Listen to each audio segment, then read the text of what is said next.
Version 5.9.6 of EasyMorph Server and EasyMorph Desktop have just been released with some exciting new features. Let's dive in and take a look. On first opening EasyMorph Server, you'll notice things look a little different. A new welcome page has been added, showing users the spaces and sections they've most recently visited. The welcome page message can be customized by clicking the Edit button in the top right corner of the page. The left-hand navigation menu has also been decluttered, with all administration pages now moved under a Server Administration section, accessed via the Server Administration link at the bottom of the navigation menu. The Admin section now also includes an overview page providing information on server performance, user activity, and currently running tasks. You can navigate back to the main user section of EasyMorph Server using the Home link at the top of the navigation bar. In the last release, we introduced task triggers to EasyMorph Server, including the first two triggers, the scheduled trigger and the email received trigger. These triggers provide new ways in which EasyMorph Server tasks can be automatically triggered. In version 5.9.6, we've added two more new triggers, the file event trigger and the database rows added trigger. The file event trigger monitors a folder for files being added, modified or deleted. Additional criteria can also be specified, such as if the file name contains a particular string, if the file extension is one of the desired types, and whether the file is greater or smaller than a specific size. Now you can trigger a workflow to process files as soon as they are received or updated without the need to continuously run a task to check.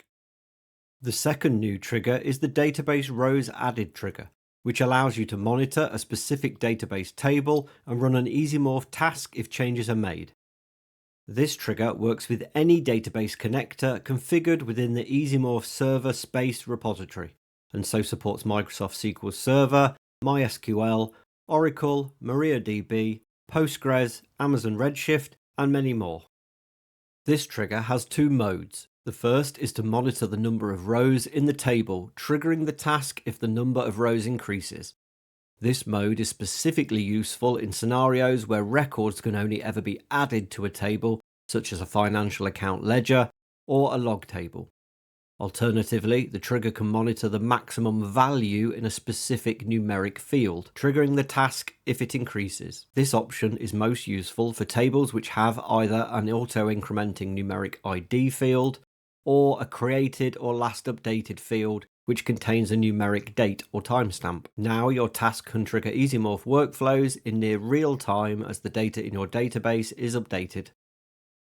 EasyMorph Desktop also has some major new improvements, the first of which is the addition of the Help preview.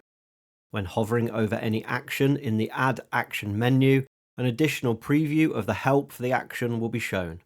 As well as a description of what the action does and how it is configured, the Help preview also shows detailed examples of what a table will look like before and after the action is applied. This makes it much easier to understand what each action does without the need to navigate to the EasyMorph Help website. To make our software usable by anyone, whatever their technical skill level, we strive to ensure that EasyMorph should be a no-code platform wherever possible. Despite this, there was one area where some limited coding skills were still needed: when writing expressions. The most significant new addition in EasyMorph Desktop in version 5.9.6 is the introduction of the AI expression generator. Simply type a description of what you need the expression to do, and the AI assistant will attempt to turn it into a valid EasyMorph expression for you. Note that this feature requires that the description you provide be sent to the EasyMorph Cloud AI service. This may include column names or values you provide in the description, but will not include the actual table of data. You must agree to these terms the first time you use the expression generation service. Even if it isn't possible to do what you requested in an expression, the AI assistant will attempt to suggest how you can achieve what you need using EasyMorph actions instead. This feature is also considered experimental, and thus the returned expression may not entirely match what you requested. We'll continue to improve the AI capabilities in future versions. You can help us to improve this feature by clicking on the thumbs up or thumbs down icon to tell us whether the expression met your expectations.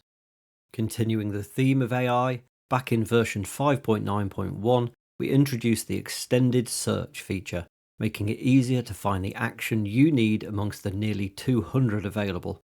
This extended search used a simple local search model and so occasionally returned unexpected results. In this release, we've switched the extended search to use the same cloud AI service as the AI-generated expressions, drastically improving the search results. Back in version 5.9.1, we introduced facets to the analysis view and have continued to introduce new facets in every release since. This release is no exception, with the introduction of the Regex Facet, allowing you to filter based on a regular expression. Just like with all other facets, the Regex Facet is accessed by clicking the menu icon in the top left of any filter in Analysis View, then selecting Regex. The Regex Facet tells us the total number of values in the column, how many do or do not match the given regular expression, and how many are not text values and so are discounted from the matching. Clicking on the Edit Regex button allows you to edit the regular expression as well as a description. This description can be particularly useful if you share the data, helping less technical users to understand the purpose of the filter. You can download version 5.9.6 of both EasyMorph Server and EasyMorph Desktop by visiting the download page of the EasyMorph website.